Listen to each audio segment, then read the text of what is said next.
Groovy. How are you, buddy? Good, mate. Yourself? You made it out here to the burbs? Bloody Woodcraft, mate. Tell you what. That's a six-pack trip, that is. Yeah, it's a fair drive. All right, I'll give you a hand with the weapons. All right, mate. No worries. G'day, my name's Mark, and today got something pretty special going on. I've got a couple of bowl blanks. I've got a good mate coming over. His name's Dale. I'm sure a lot of you know who he is, but if you haven't, we're going to get him up here right now, and we're going to turn a bowl. Why I want to start building bowls, I guess, is I don't want to ever buy another Christmas present again. So that's the goal here. Cheapskate. As you can tell, Dale's already here. Let's get him up here. Grab the weaponry. Rightio. Alrighty, ladies and gentlemen, Dale Howdy. from DELBASID Timbers. How are you, bro? Good, mate. Good to see Welcome. you. We've got blanks, we've got some weapons, and we have the new lathe, which Dale also helped me find, Sweet. source, recommend, and it's probably one of the greatest things I've ever bought, and I'm pretty excited to get amongst it. Sweet. Let's get amongst the mango. What we did just do is put a Swept back grind. swept back grind on the chisels. Dale's bought a couple of his nice weapons. Well, pretty much it's about having the wings that start to slope back a little bit. That way that when you're learning, you're not going to dig those wings in. When you buy a bowl gouge right from the shop, generally it'll just be a round profile. That's okay if you kind of know what you're doing. If you don't, then we like to sweep those back a little tiny bit. You also don't need to have the Starship Enterprise of grinding systems. We've just done that. What, on a belt sander? Yep, I'll chuck some footage up here of exactly what we're doing. We're doing it on the ground today because that was just what we need to do. So, I mean, it's not something that I guess is that easy to do. That takes a little bit of practice to be able to learn how to freehand sharpen. So jigs are sometimes the easiest way to go, and to do it with a grinder is also the easiest way to go. But the bottom line is, if you don't have that sort of kit and you can't afford that sort of stuff, with a 120 grit belt on your belt sander, you can also get your stuff as sharp as it needs to be able to cut and be able to turn. cool. Here comes the maths. You're going to make it roundy roundy. Yeah, all right. Right, Yeah. so this is going to be the face. So this is going to be the top of the bowl and what we're going to see. So when your fruit goes in it, your fruit goes in this side. So what we're going to do is this will go onto the lathe, and what we will do is we're going to turn that side first. Okay. So we're going to make the back and we're going to finish it. So if I'm doing stuff on a faceplate, I will always turn the back first and I'll completely finish it, even to putting the finish on before I even turn it around and then put it on chuck, and then you do the front. Okay, happy Yep. with that. Cool. Sweet. There you go. Get into it. Right. See if that gets you another million views. I know what to film. So what we're going to do is we're going to start on that sort of angle, and you're going to be around here, and you're going to start nibbling this way. Okay. Okay?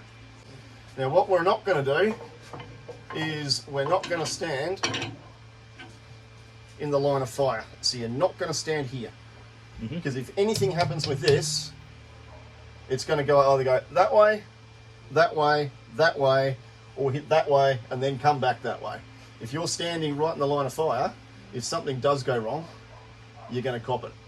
And we don't want that gorgeous mug of yours to be damaged. All right, so we now know that we've got the speed right. You now know what your angle of attack is. You will have your bucket on, because we don't do turning without our bucket on, because that's really stupid.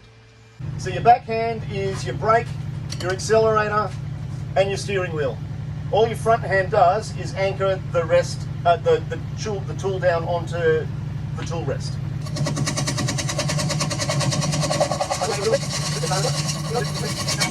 Right, you're through. Now just stop and have a bit of a look. And yeah, I mean, you're not quite on the bevel there because you can feel that you've bounced off it. Yep. But once you start to get a little bit rounder and you start to get rid of this sort of stuff, then we'll start to get a little bit clean. That's going to be a little bit more around backhand control as well. Once you're in the cut and you can get enough cut going, the weight of the blank coming down onto that blade will actually hold that in the cut. And if you control that well enough, you don't even need anything on your front hand. You can take it away. I mean, don't, but you can. Don't. Yeah, note to self, don't. What are you doing? Hey, Pooper! Oh, note to self, don't break your ribs. What are you doing? Good old little Freddy. See how I'm on that bevel now? You watch the back end. See, I'm not even looking at that blade. I can look at the other end of that bowl there. I don't even need to look. Because I know where I am. So I can come back here. And I can look at you. Because I can feel where it is. And I know that I'm taking out half that blade. So I'm going to start pulling into my guts. And the bloody wonderful world of freaking YouTube is all about what speed do I have to do it? You know, how fast do I spin it? It doesn't actually matter, because what you're needing to think about is the meters per second that this outside rim is turning, because that is turning faster than the center. So the RPM is exactly the same from middle to the edge, but this is traveling at 10 times the speed that the center is. So I like the fact that you don't actually have like an RPM reader on your lathe, because this teaches you to actually learn good speeds to be able to turn at. The cuts Dale has just done, which he wasn't even looking, he was looking at me just to demonstrate something. It barely needs sandpaper, so. No, it'll need 240. All right. So I'm gonna have a go now to try and get this bowl shape happening, and I'll then come back and show you the difference. If you look at where the chisel is, it's going to bounce a bit now. Keep pushing. There you go. Now pull. Start to bring your hips further around this way. Bring it around, bring it around, bring it around. Now open it up a little bit. There you go. Keep going. Keep right the way through. Keep going. Yep, right. Now just have a little bit of a look. Okay. And that then can be, you know, whatever shape that you want it to be. Whatever the bowl chooses. No, whatever the mark chooses.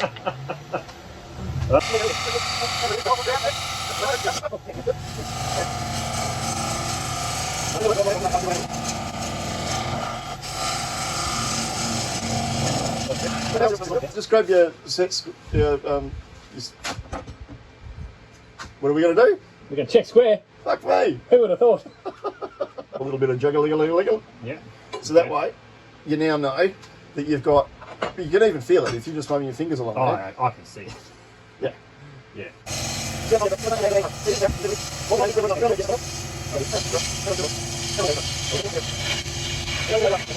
So a mortise is an innie belly button. A tenon is an outie belly button, right? So with an innie belly button, we want as much of this surface to be touching the wood. Here you've got a set of, here's one we prepared earlier. Just cut back towards the center with the bowl gouge. We'll put a skew in there and we'll create the shoulder to go down and put a flat bottom on it. That's, if you feel that though, that's not very flat. You just feel it. No, no. Yeah. So we want to have it, particularly in this corner, we want to have it flat. Yep. So we need that flat surface for those jaws to sit flat against the base of that mortise. Remember how we were talking about going across that grain? Right. Let's find the grain line. So okay, so this is end grain. Yep. Because that's where that pith bit is. So the pith has to be at an end grain because that's the end of the straws. Yep. Right. So we want to come for 45 degrees across from that. Back your knuckles against that. Isn't that chuck running true? Cool. Perfect. Oh, it's a beautiful thing. Just like a bought one. Beautiful thing. Bloody hell.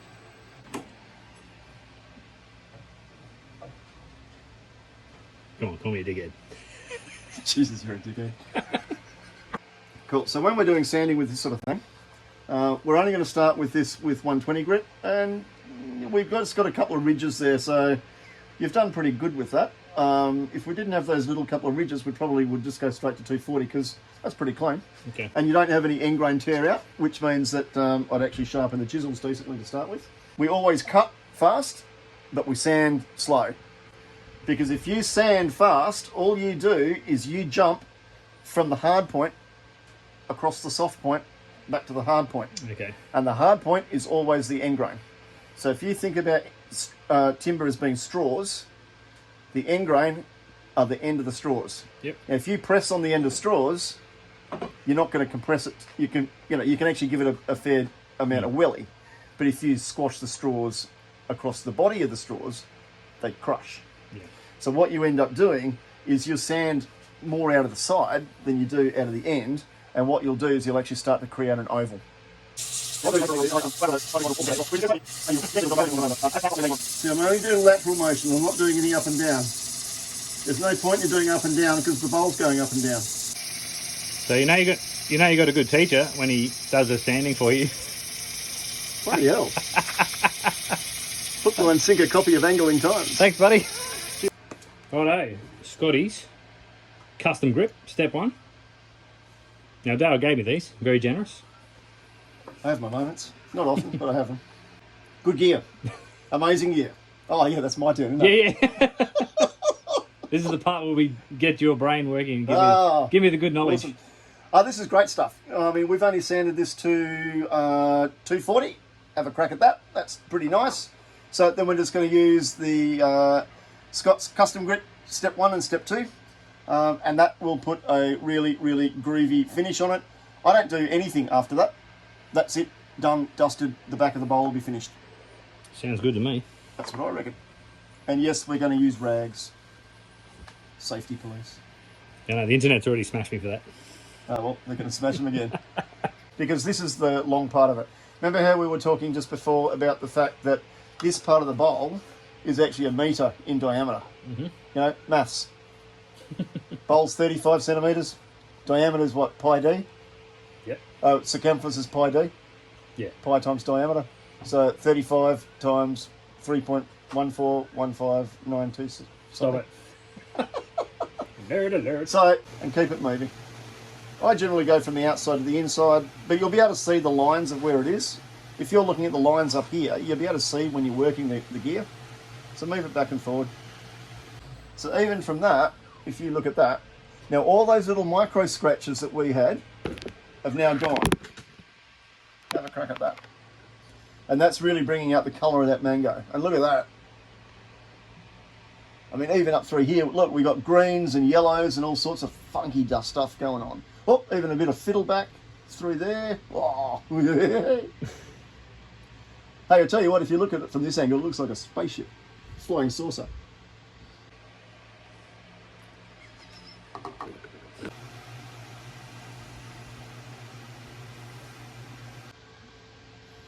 So even if we just slowly just let the light catch it, and that way you can see all the changes in that grain. So yeah, we've got all that greens and stuff around here. We've got a little bit of fiddle back through here. Really nice. The great straw shortage of 2021. So when we're talking about supported grain, if we think about this of being wood, what we want to do is actually push fibres down onto fibres. So if I'm going to support grain, if I'm going to cut this way, I'm pushing fibres onto fibres. So if you look at that, it's pushing, and it's pushing against each other because I'm pushing down the hill. Now if I'm pushing uphill and I'm cutting against the fibres, if I'm pulling like that, what happens?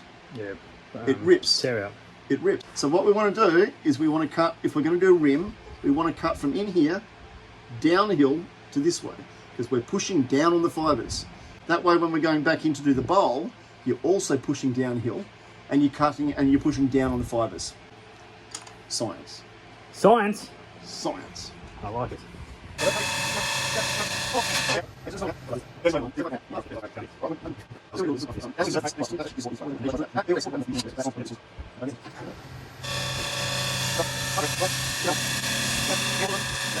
Alrighty, so I've just been doing a heap of bowl hollowing. Hogging out. In the interest of making this a beautiful Christmas present, Dale's just going to give me this final nice cut. So rather than flog a dead horse, bust through the other side, I'm just going to watch him do it just to finish it off, and then we can get to a reasonable product. Am I getting paid for this? No, for our day's work. How's the form? It is poor.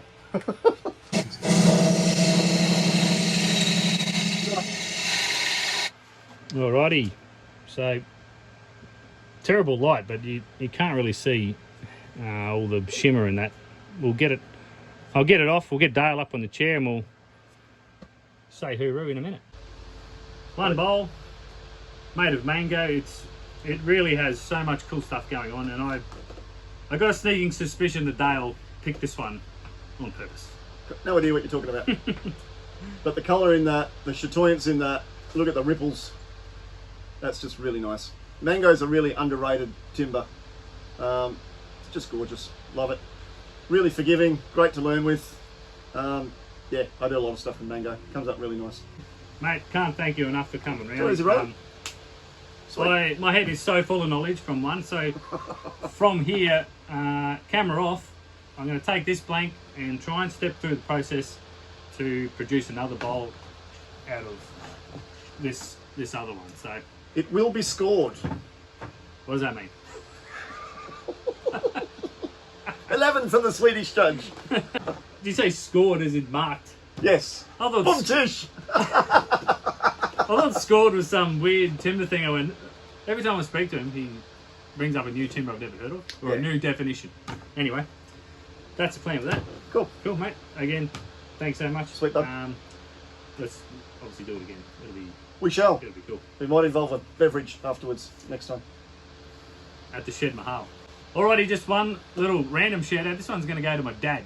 Now, he's been sitting up at night watching my videos from start to finish. This one's actually going to be a Christmas present for Mum, so shh, don't tell her. Okay? Eric. Catch you later. Yeah, do you want to say anything else? Oh yeah, next time.